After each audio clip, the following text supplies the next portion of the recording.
Thaina mamangai matam amada khul amada achau koba nupa ama leirami. Achau ipang pangjai. Suba nomba yamna kalami. Migi mateng su yamna panglami. Aduna khul adugi mi singna achau bu nungsirami. Achau gini haibada hanna yengbada kana su leiramde.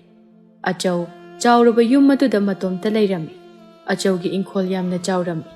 Achau na magi inkhol aduda matam-matamgi oiba insang napi kaya ama tharami. Achau gi inkhol da makhal makha kaya gi hai pambi su haurami. Achau du turel da ising sok palaklami. Laikai gi mau kharasu ising sok tuna leirami. Achau ubada asumna hairai. Achau, nangbu nupi ama thina naba tawresidana. Nangbu na tomda leibadubu nungairibro. Itaima, aingondabu kanagi nupina leiningdoinoda. Haima, karigi leiningdoidoribano. Inaubu karida watana. Sak haira phazai. Suba nomba haira kali. Inauda leiba nupidudine makhuta hamlaga chagadoribani. Itaima hoina pangthada thagatpire tawrise. Thagatpana teni he asengbani ne itaima hoina hairibase. Ado nangibu khangnajabaga leibro. Leitrabadine itaima hoina oina ama thiraklage. Achaudu khara ikaina. Itaima, aigidi khangnabaga leiteda. Nangi khangnaba leitragana itaima hoina masak matau phajabi nupi ama thibiraba haibaduni. Achau sumagi nupi thibige haina haibaduda haraujarami. Achau su ising soktuna halaklami. Lambida ahal amaga thengnarami. Ahal adu achau bu ubada. Achau, nang thengnaba nungairida. Khura se, noida lake haiduna tawramlibani nehe. Khura, kari leirage. Khura gi yumdo amukto kupi. Khura di ahal oirabanina yum mathakta kabado nungaitre. Hoi khura, ai kupke. Ado khura, ai isingse yumda amukta thamlukige. Aduga laage khura. Hoi, thamuro. Aduga lauko, khura ngairamlage. Hoi khura.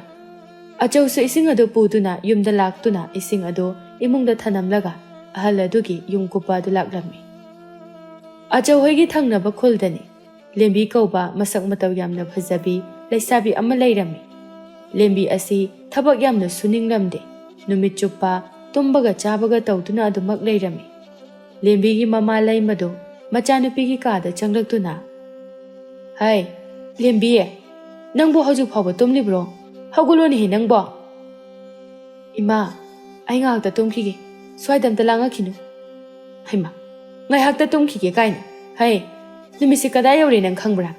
Yam thuna hogalo. Na pinarol amot pasingse turel da puduna surujo. Leisabi pharibi nangi firol phawba.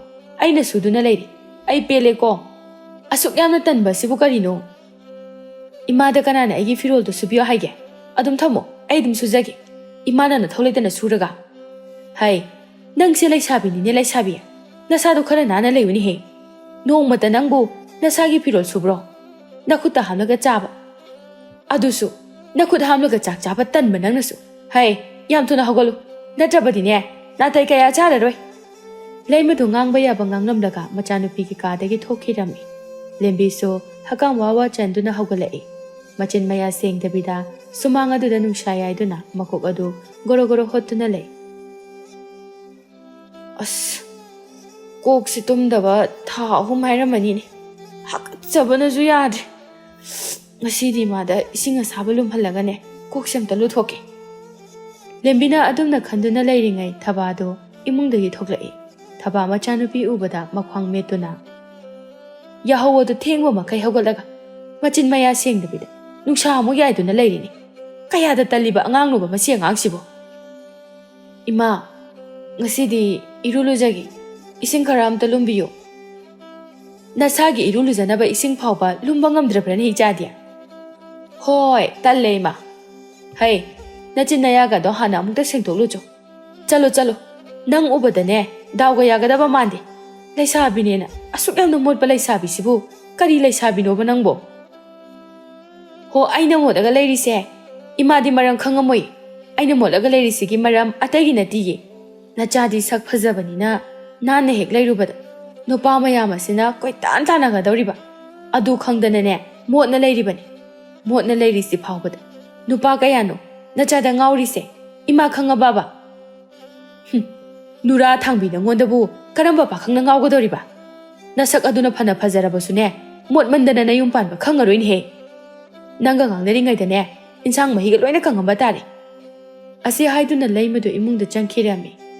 ꯂꯦꯝꯕꯤꯗꯤ ꯃꯃꯥꯅ ꯉꯥꯡꯂꯝꯂꯤꯕꯁꯤꯡ ꯑꯗꯨ ꯃꯋꯥ ꯂꯧꯔꯝꯗꯦ. ꯃꯈꯨꯠ ꯑꯗꯨ ꯃꯀꯣꯛꯇ ꯒꯣꯔꯣ ꯒꯣꯔꯣ ꯍꯣꯠꯇꯨꯅ ꯂꯩꯔꯝꯃꯤ. ꯇꯟꯖꯥ ꯑꯗꯨꯗ ꯂꯩꯀꯥꯏꯒꯤ ꯂꯩꯁꯥꯕꯤ ꯈꯔ ꯂꯦꯝꯕꯤ ꯍꯣꯏꯗ ꯂꯥꯛꯂꯝꯃꯤ. ꯂꯦꯝꯕꯤ ꯎꯕꯗ ꯂꯩꯁꯥꯕꯤꯁꯤꯡ ꯑꯗꯨ ꯃꯈꯣꯏ ꯃꯁꯦꯜ ꯑꯁꯨꯝꯅ ꯍꯥꯏꯅꯔꯝꯃꯤ. ꯇꯨ, ꯂꯦꯝꯕꯤꯅ ꯇꯧꯔꯤꯁꯤ ꯌꯦꯡꯉꯨ. ꯃꯀꯣꯛ ꯃꯔꯨ ꯏꯆꯥꯎ ꯆꯥꯎꯕ ꯃꯈꯩ ꯅꯨꯡꯁꯥ ꯌꯥꯏꯗꯨꯅ ꯃꯀꯣꯛ ꯍꯣꯠꯇꯨꯅ ꯂꯩꯔꯤꯁꯦ. ꯀꯩꯅꯣ ꯃꯥꯅ ꯇꯧꯔꯤꯁꯤꯕꯣ? ꯃꯁꯛ ꯍꯥꯏꯔꯗ ꯃꯥꯗ ꯐꯖꯔꯤꯕꯅꯤ. ꯑꯗꯨꯒ ꯏꯃꯣꯠ ꯍꯦꯛ ꯃꯣꯠꯂꯗꯅ. ꯑꯁ, ꯑꯁꯤꯕꯨ ꯂꯩꯁꯥꯕꯤꯅꯦꯌꯦ. ꯇꯞꯅ ꯉꯥꯡꯉꯨꯍꯦ ꯅꯣꯏꯁꯨ. ꯑꯃꯨꯛ ꯇꯥꯈꯤꯗꯅꯅꯦ. ꯂꯦꯝꯕꯤꯁꯦ ꯃꯆꯤꯟ ꯌꯥꯝꯅ ꯀꯟꯕꯅꯤ. ꯃꯥꯒꯤ ꯃꯆꯤꯟ ꯄꯥꯟꯅꯕꯒ ꯉꯝꯖꯔꯔꯣꯏꯀꯣ. ꯂꯥꯛꯑꯣ, ꯂꯦꯝꯕꯤꯒꯤ ꯃꯅꯥꯛꯇ ꯆꯪꯉꯨꯁꯤ. ꯑꯁꯤ ꯍꯥꯏꯗꯨꯅ ꯂꯩꯁꯥꯕꯤ ꯃꯌꯥꯝꯗꯨ ꯂꯦꯝꯕꯤꯒꯤ ꯃꯅꯥꯛꯇ ꯆꯪꯂꯛꯏ. ꯂꯩꯁꯥꯕꯤ ꯑꯃꯅ, ꯏꯇꯥ ꯂꯦꯝꯕꯤ, ꯑꯩꯈꯣꯏꯅ ꯂꯥꯛꯏꯁꯦ ꯑꯇꯩꯒꯤ ꯅꯠꯇꯦ. ꯍꯌꯦꯡꯁꯦ ꯄꯥꯠꯇꯒꯤ ꯉꯥ ꯐꯥꯗꯨꯅ ꯂꯩꯁꯥꯕꯤ ꯃꯌꯥꯝ ꯆꯥꯛ ꯆꯥꯅꯒꯗꯧꯔꯤ. ꯏꯇꯥꯁꯨ ꯌꯥꯎꯁꯦ ꯍꯥꯏꯕ ꯂꯥꯛꯏꯅꯦ. ꯏꯇꯥ, ꯑꯩ ꯌꯥꯎꯅꯤꯡꯗꯦꯗ. ꯅꯣꯏ ꯑꯗꯨꯝ ꯆꯥꯔꯣ. ꯌꯥꯎꯁꯤ ꯀꯩꯅꯣ ꯏꯇꯥ ꯂꯦꯝꯕꯤ. ꯂꯩꯁꯥꯕꯤ ꯃꯌꯥꯝ ꯄꯨꯟꯕꯒꯁꯦ ꯅꯨꯡꯉꯥꯏꯈ꯭ꯔ ꯄꯣꯠꯅꯤ. ꯂꯩꯁꯥꯕꯤ ꯑꯃꯅ ꯂꯦꯝꯕꯤꯒꯤ ꯃꯈꯣꯡ ꯃꯈꯨꯠꯇ ꯍꯦꯛ ꯌꯦꯡꯂꯨꯏ. ꯂꯦꯝꯕꯤꯒꯤ ꯃꯈꯣꯡ ꯃꯈꯨꯠ ꯑꯗꯨ ꯏꯔꯨꯖꯗꯕꯒꯤ ꯃꯔꯥꯡ ꯃꯔꯥꯡ ꯂꯥꯡꯗꯨꯅ ꯂꯩꯕꯗꯨ ꯎꯕꯗ ꯂꯩꯁꯥꯕꯤꯁꯤꯡ ꯃꯈꯣꯏ ꯃꯁꯦꯟ ꯇꯨꯀꯨꯆꯩ ꯍꯥꯏꯗꯨꯅ ꯍꯥꯏꯅꯔꯝꯃꯤ. ꯂꯦꯝꯕꯤꯅ ꯌꯥꯗꯕꯗꯒꯤ ꯂꯩꯁꯥꯕꯤꯁꯤꯡ ꯑꯗꯨꯁꯨ ꯍꯜꯂꯛꯂꯝꯃꯤ. ꯂꯝꯕꯤꯗ ꯂꯩꯁꯥꯕꯤ ꯑꯃꯅ, ꯀꯔꯤꯅꯣ ꯂꯦꯝꯕꯤꯒꯤ ꯃꯈꯣꯡ ꯃꯈꯨꯠꯇꯨꯕ ꯃꯔꯥꯡ ꯃꯔꯥꯡ ꯂꯥꯡꯉꯦ ꯍꯥꯏꯃꯤ. ꯍꯣ ꯏꯕꯦꯝꯃ, ꯏꯔꯨꯖꯃꯟꯗꯗꯅ ꯇꯧꯔꯤꯕꯅꯤ. ꯆꯍꯤ ꯑꯃꯒꯤ ꯃꯅꯨꯡꯗꯅꯦ 3 ꯂꯛꯀꯗꯤ ꯏꯔꯨꯖꯔꯝꯒꯗ꯭ꯔꯥ? ꯏꯁ, ꯑꯩꯈꯣꯏꯅ ꯅꯣꯡꯃ ꯐꯥꯎꯕ ꯏꯔꯨꯖꯍꯧꯗ꯭ꯔꯗꯤ ꯏꯁꯥꯁꯦ ꯍꯩꯅꯗꯦ. ꯃꯥꯗꯤ ꯐꯖꯅ ꯉꯝꯃꯤꯅ. ꯑꯁ, ꯇꯟꯈ꯭ꯔꯕ ꯅꯨꯄꯤꯅꯤ. ꯆꯥꯛ ꯆꯥꯕ ꯐꯥꯎꯕꯗꯅꯦ ꯈꯨꯠ ꯍꯥꯝꯗꯨꯅ ꯆꯥꯕ ꯇꯟꯕ ꯃꯤꯅꯤ. ꯅꯤꯡꯊꯧꯒꯤ ꯃꯆꯥ ꯐꯥꯎꯕ ꯃꯥꯒꯨꯝꯅ ꯇꯧꯔꯝꯂꯣꯏ. ꯑꯃꯔꯣꯝꯗꯗꯤ ꯂꯦꯝꯕꯤꯅ ꯌꯥꯔꯛꯇ꯭ꯔꯤꯗꯣ ꯐꯔꯕꯅꯤ. ꯃꯥ ꯌꯥꯎꯔꯗꯤꯅꯦ ꯆꯥꯛ ꯑꯃꯠꯇ ꯆꯥꯕ ꯌꯥꯔꯣꯏ. ꯑꯁꯨꯝꯅ ꯍꯥꯏꯅꯗꯨꯅ ꯂꯩꯁꯥꯕꯤꯁꯤꯡ ꯑꯗꯨ ꯆꯠꯈꯤꯔꯝꯃꯤ. ꯂꯩꯃꯗꯨ ꯏꯁꯧ ꯂꯥꯡ ꯂꯥꯡꯗꯨꯅ ꯆꯥꯛ ꯑꯗꯨ ꯊꯣꯡꯂꯤ. ꯂꯩꯁꯥꯕꯤ ꯑꯃ ꯂꯩ ꯍꯥꯏꯗꯅ ꯊꯕꯛ ꯃꯅꯥ ꯑꯃꯠꯇꯁꯨ ꯀꯥꯟꯅꯗꯦ. ꯏꯆꯥ ꯑꯃꯈꯛ ꯄꯣꯛꯆꯕꯁꯦ ꯄꯨꯡꯁꯣꯏ ꯍꯦꯛ ꯁꯣꯏꯗ. ꯂꯦꯝꯕꯤ ꯃꯥꯒꯤ ꯐꯃꯨꯡꯗꯒꯤ ꯃꯃꯥ ꯇꯥꯅꯅꯕ ꯑꯁꯨꯝꯅ ꯂꯧꯔꯛꯏ. ꯏꯃꯥ, ꯑꯩꯈꯣꯏ ꯆꯥꯛ ꯂꯣꯏꯗ꯭ꯔꯤꯕꯣ? ꯑꯩ ꯆꯥꯛ ꯂꯥꯝꯕꯅ ꯂꯣꯏꯔꯦ. ꯆꯥꯛꯇꯣ ꯂꯣꯏꯔꯕꯗꯤ ꯑꯩꯒꯤ ꯁꯔꯨꯛꯇꯣ ꯊꯤꯗꯨꯅ ꯄꯨꯁꯤꯟꯕꯤꯔꯛꯑꯣ. ꯃꯆꯥꯒꯤ ꯋꯥꯗꯨ ꯇꯥꯕꯗ ꯂꯩꯃꯗꯨ ꯌꯥꯝꯅ ꯁꯥꯎꯅꯤꯡꯂꯝꯃꯤ. ꯀꯌꯥꯗꯨꯅꯣ ꯌꯦꯡꯉꯨꯅꯤꯍꯦ ꯃꯁꯦ. ꯃꯥꯅ ꯑꯩꯒꯤ ꯁꯦꯕꯥ ꯇꯧꯒꯗ꯭ꯔꯥ ꯍꯥꯏꯔꯒ ꯑꯩꯅ ꯑꯣꯏꯅ ꯃꯥꯒꯤ ꯁꯦꯕꯥ ꯇꯧꯗꯨꯅ ꯂꯩꯔꯦ. ꯃꯁꯦ ꯃꯌꯨꯝ ꯄꯥꯟꯕ ꯈꯪꯒꯅꯤ ꯍꯥꯏꯕ ꯊꯥꯖꯗ꯭ꯔꯦ. ꯇꯥꯏꯕꯪꯄꯥꯜ ꯁꯦꯕꯥꯠꯅꯕꯤ ꯑꯃ ꯏꯆꯥ ꯑꯣꯏꯅ ꯍꯦꯛ ꯐꯪꯂꯨꯗꯅ ꯑꯩꯁꯦ ꯃꯌꯥꯝꯅ ꯊꯤꯅ ꯉꯥꯡꯅꯔꯕꯅꯤ. ꯂꯩꯃ ꯏꯁꯧ ꯂꯥꯡ ꯂꯥꯡꯗꯨꯅ ꯆꯥꯛ ꯑꯗꯨ ꯊꯣꯡꯂꯝꯃꯤ.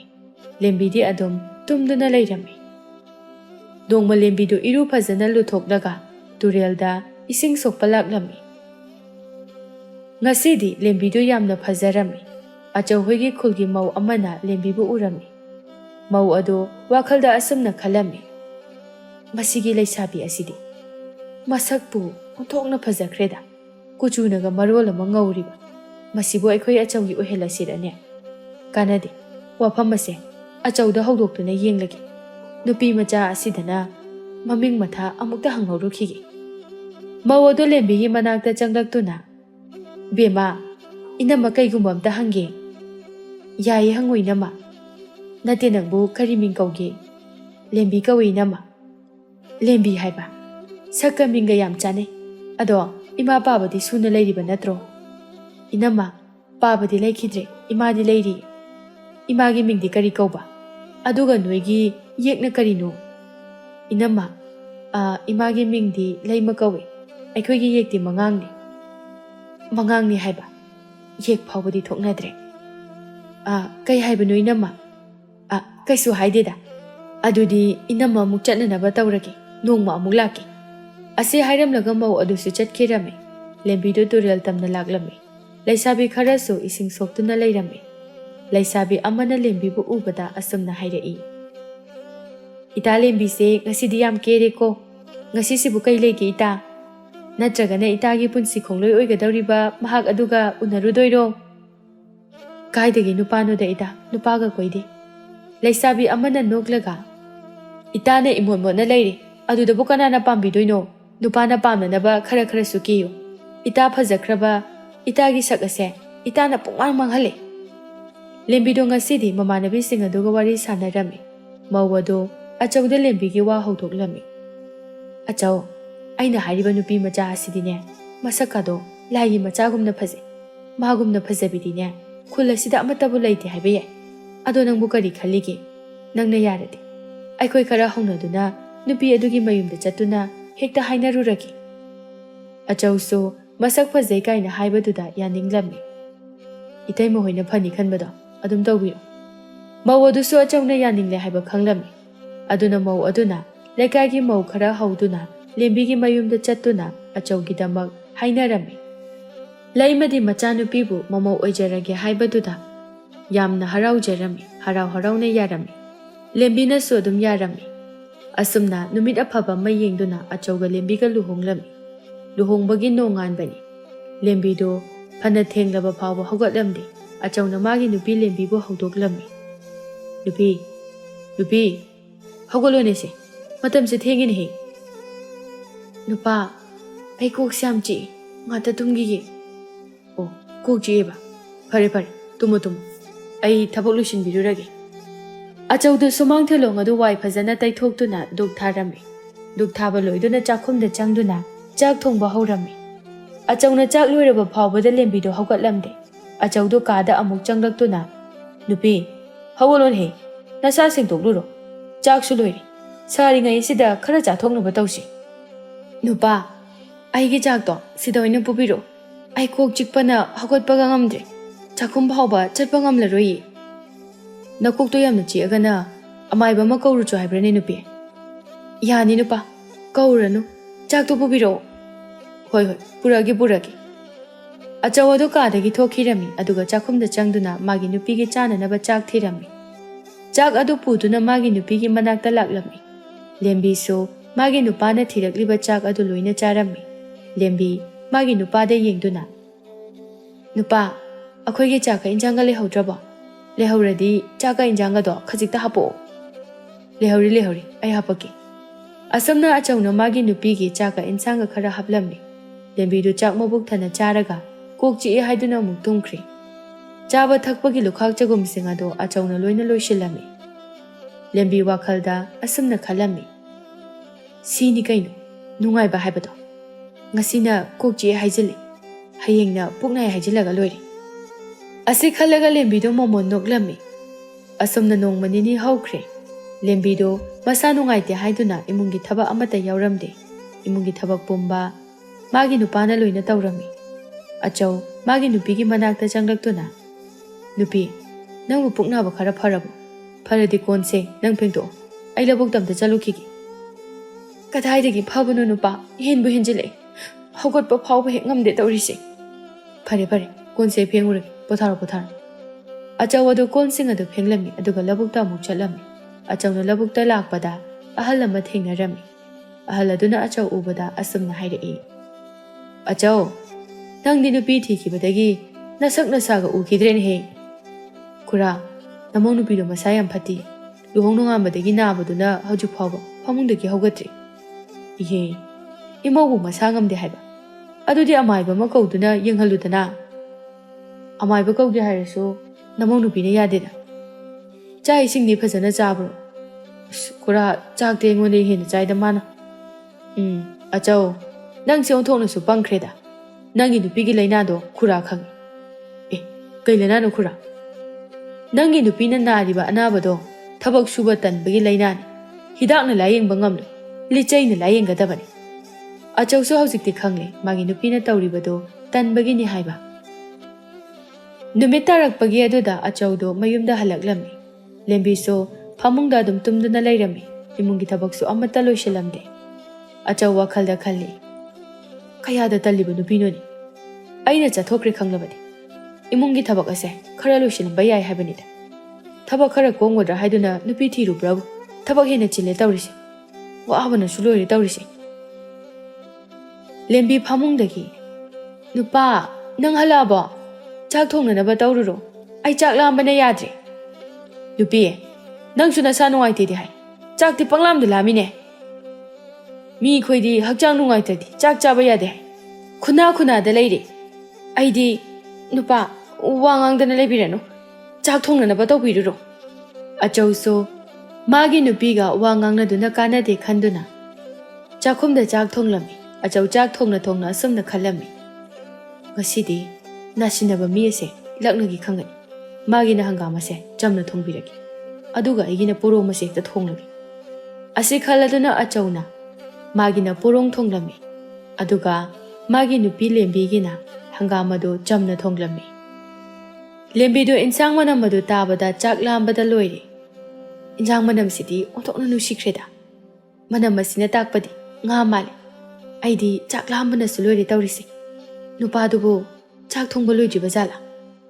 aibu hogatuna chakhumda changlusirane aina hogatuna chakhumda changuradi kon phengo haidana soidana hairakani phamungda tumduna aigi nupana chak purakpa ngairage achauso magi nupi gi chak to puduna kada changlai nupi nang chak lame haibado chana na batawro law lembi insang tengkot aduda yengloi hangam thongba oiramba aduda lembi do ngakna kainu nupa aikhoi gi insang thau ngoki daine aduga hangam thongba puthorei sibu kamai doino nupi aigi na poro moina thongi nangdi na sangam de haibaduda thau pijaningdraba aduna nangidi hangam ase chamna thongbirabani lembi do sugatuna hangam thongbudu charami achau su thokre lembi magi nupana thokhibadu yengduna haihawi kayada phatriba nupano ni mana porom thongba charag aibuna hangam thongba bizari neba hangam thongmani kai hauso tokna haukitri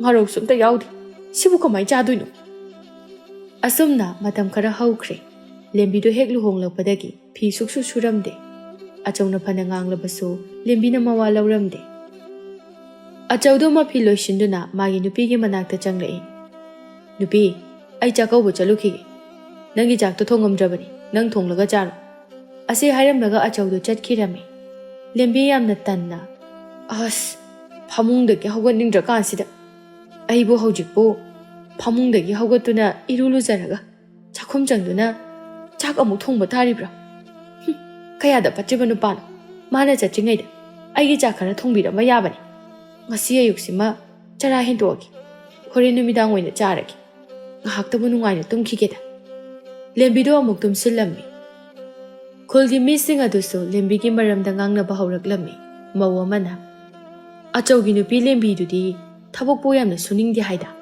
mane hek mayum palakpadagi amuk phawba chak thongji haine iche aisu dumaina tai irusu sukluluda male yumthangnari do nongmada phi suba wasilam sengba amata ude karaidagi bo laururiba nupino khangdeda iche asangbina sinbane haibani nati iche asangbidubo kemta khanghodraba jatlo haibanida migi nupi semba gaise lukhraba thabakni magi asangbi aduna nupidugi maramda kari su khangdana senlubagi natro achawna ngasi waribase chumi chena hairibado lembido masakpudi yamna phajai aduda yamna de motpani hai mana masak phajai haiduna karibu kana doino thabak phangi suningde mawa ma puroibagi seba tawningde achawgi khanbadane yam nungaite asumna mawsing ado wari sanarami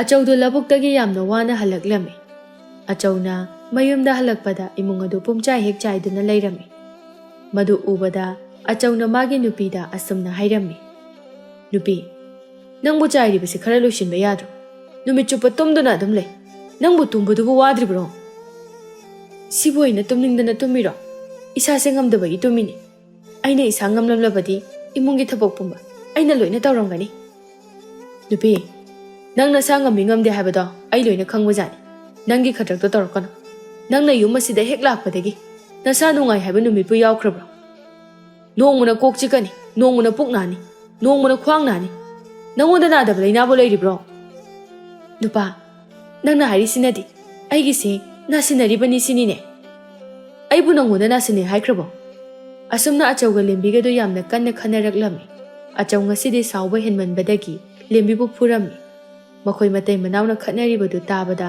yumthangnabasing ado khatnaba khamba changlai nupi amana manaton menduna asumna hairai moi mungsidi otoknam thikreda khatnaba khambra haibabu soidana siba tari noile haukidra aidi yumda halehe asi hairamlaga nupi ado manaton menduna chenthokki Nupi amana amo. Haisu haibani. Onthokna namthikre. Makhoi matai manau khatnaba khamra haibabune. Odana siba tare. Halasi lao. Asamna hainaduna khatnaba khamba laklamba sing ado chatkirami. Lembi kaptuna.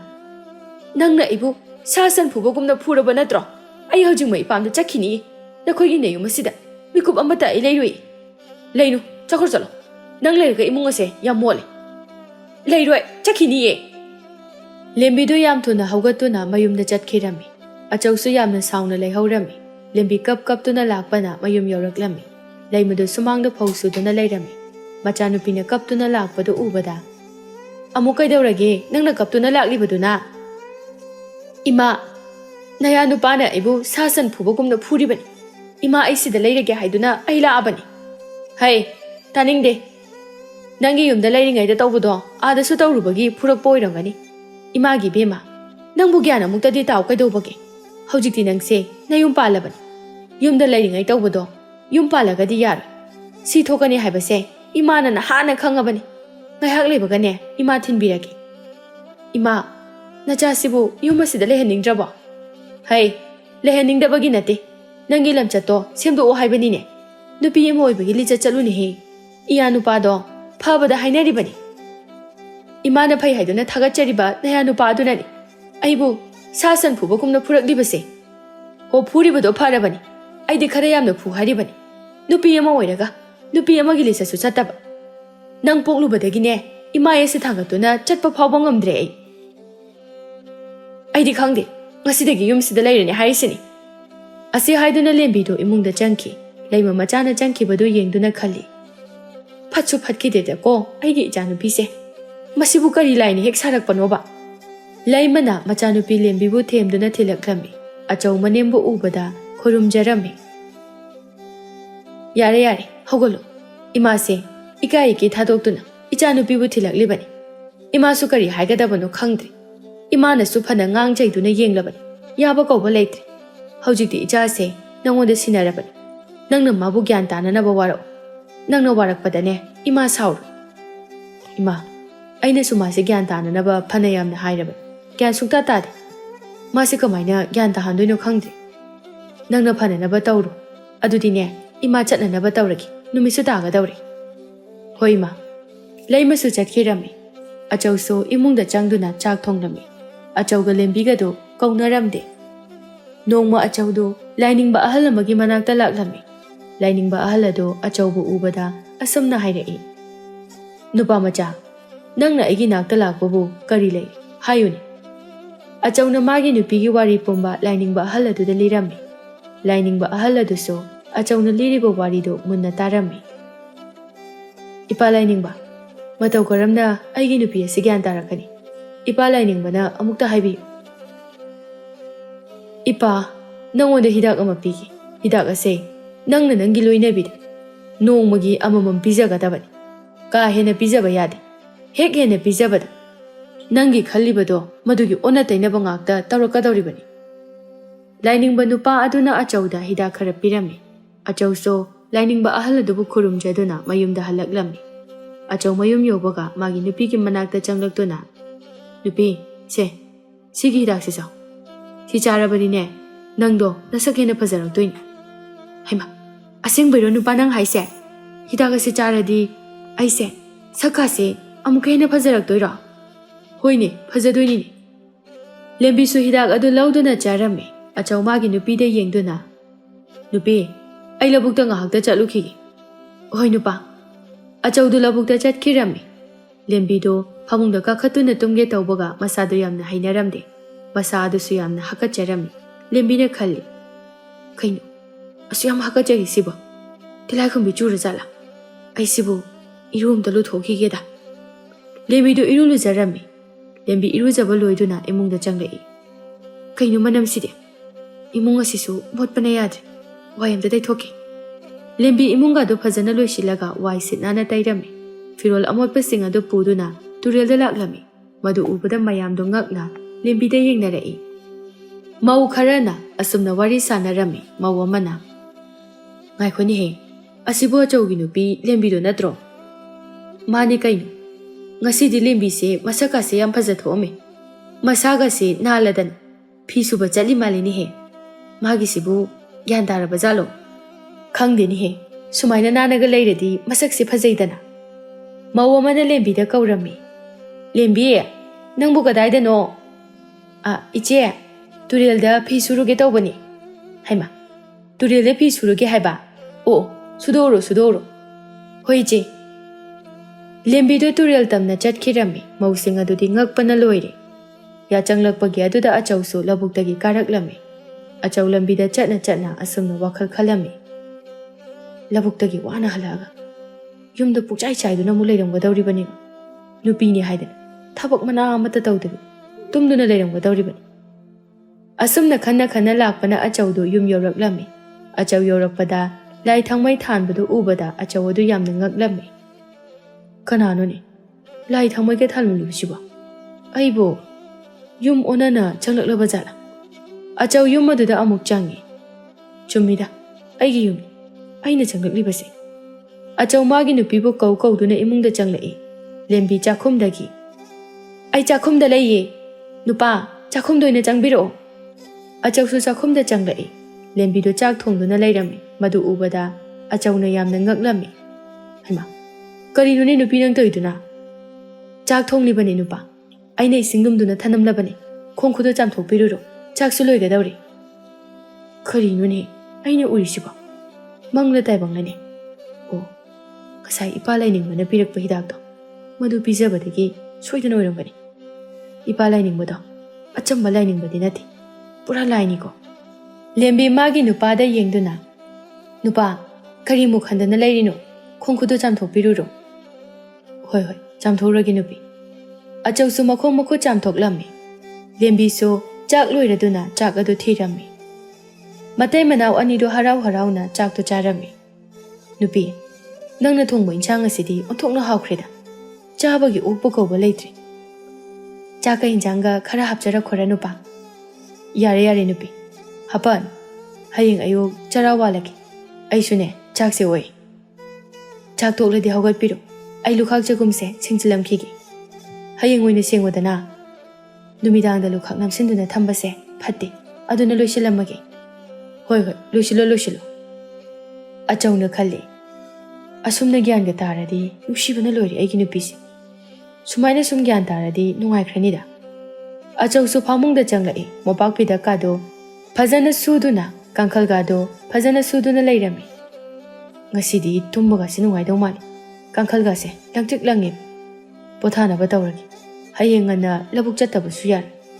ꯑꯆꯧꯗꯨ ꯄꯣꯊꯥꯔꯝꯃꯤ ꯑꯁꯨꯝꯅ ꯅꯨꯃꯤꯠꯇꯨꯃ ꯍꯧꯈꯤ ꯃꯊꯪꯒꯤ ꯅꯨꯃꯤꯠꯅꯤ ꯑꯆꯧꯁꯨ ꯉꯟꯇꯥ ꯍꯧꯒꯠꯇꯨꯅ ꯂꯧꯕꯨꯛꯇ ꯆꯠꯈ꯭ꯔꯦ ꯂꯦꯝꯕꯤꯁꯨ ꯉꯟꯇꯥ ꯍꯧꯒꯠꯇꯨꯅ ꯊꯕꯛ ꯏꯪꯈꯥꯡ ꯂꯣꯏꯁꯤꯟꯕ ꯂꯣꯏꯗꯨꯅ ꯏꯔꯨ ꯃꯥꯏꯊꯖꯗꯨꯅ ꯆꯥꯛꯈꯨꯝ ꯆꯪꯗꯨꯅ ꯆꯥꯛ ꯊꯣꯡꯂꯝꯃꯤ ꯑꯆꯧꯅ ꯂꯧꯕꯨꯛꯇꯒꯤ ꯍꯜꯂꯛꯄꯗ ꯆꯥꯛ ꯂꯣꯏꯗꯨꯅ ꯂꯩꯔꯝꯃꯤ ꯑꯆꯧꯗꯣ ꯃꯥꯒꯤ ꯅꯨꯄꯤꯅ ꯆꯥꯛꯀ ꯂꯣꯏꯗꯨꯅ ꯂꯩꯔꯝꯕ ꯑꯗꯨꯗ ꯌꯥꯝꯅ ꯍꯔꯥꯎꯔꯝꯃꯤ ꯑꯆꯧꯒ ꯂꯦꯝꯕꯤꯒꯗꯣ ꯆꯥꯛ ꯆꯥꯃꯤꯟꯅꯔꯝꯃꯤ ꯑꯆꯧꯅ ꯃꯇꯣꯝꯇ ꯑꯁꯨꯝꯅ ꯈꯜꯂꯝꯃꯤ ꯏꯄꯥ ꯂꯥꯏꯅꯤꯡꯕꯅ ꯄꯤꯔꯛꯄ ꯍꯤꯗꯥꯛꯁꯦ ꯑꯃꯨꯛꯇꯪꯗ ꯂꯣꯏꯅ ꯄꯤꯖꯔꯕꯗꯤ ꯀꯌꯥꯝ ꯐꯅꯤ ꯏꯄꯥ ꯂꯥꯏꯅꯤꯡꯕꯅ ꯄꯤꯔꯛꯄ ꯍꯤꯗꯥꯛꯁꯤ ꯂꯣꯏꯅ ꯍꯦꯛꯇ ꯄꯤꯖꯔꯒꯦ ꯑꯁꯨꯝꯅ ꯑꯆꯧꯅ ꯍꯤꯗꯥꯛ ꯑꯗꯨ ꯂꯦꯝꯕꯤꯗ ꯂꯣꯏꯅ ꯄꯤꯖꯔꯝꯃꯤ ꯂꯦꯝꯕꯤꯗꯨ ꯍꯤꯗꯥꯛꯁꯤꯡ ꯑꯗꯨ ꯆꯥꯔꯨꯕꯗꯒꯤ ꯌꯥꯝꯅ ꯇꯨꯝꯅꯤꯡꯂꯝꯃꯤ ꯅꯨꯄꯥ ꯑꯩ ꯌꯥꯝ ꯇꯨꯝꯅꯤꯡꯉꯤ ꯉꯥꯛꯇ ꯇꯨꯝꯃꯨꯈꯤꯒꯦ ꯍꯣꯏ ꯅꯨꯄꯤ ꯇꯨꯝꯃꯨꯔꯣ ꯂꯦꯝꯕꯤꯗꯨ ꯐꯃꯨꯡꯗ ꯀꯥꯈꯠꯇꯨꯅ ꯇꯨꯝꯈꯤ ꯑꯆꯧꯁꯨ ꯄꯣꯊꯥꯔꯝꯃꯤ ꯑꯆꯧꯅ ꯇꯨꯝꯂꯨꯔꯒ ꯍꯧꯒꯠꯂꯛꯄꯗ ꯇꯧꯔꯝꯂꯤꯕ ꯃꯇꯧ ꯑꯗꯨ ꯎꯕꯗ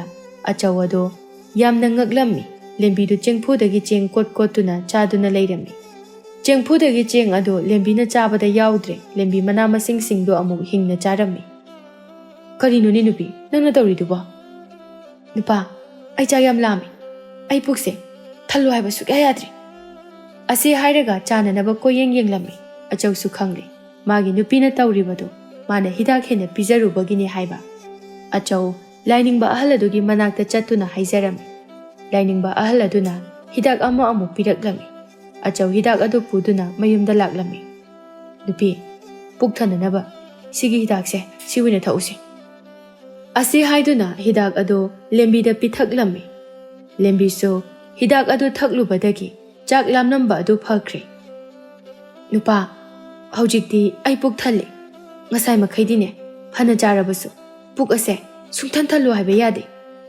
ꯅꯨꯄꯤ, ꯄꯨꯝꯅꯃꯛ ꯑꯩꯅ ꯊꯣꯛꯍꯟꯕ ꯉꯥꯛꯇꯅꯤ. ꯑꯁꯤ ꯍꯥꯏꯗꯨꯅ ꯋꯥꯔꯤ ꯄꯨꯝꯕ ꯑꯆꯧꯅ ꯃꯥꯒꯤ ꯅꯨꯄꯤꯗ ꯂꯤꯔꯝꯃꯤ. ꯂꯦꯝꯕꯤꯁꯨ ꯋꯥꯈꯜ ꯇꯥꯔꯛꯂꯝꯃꯤ.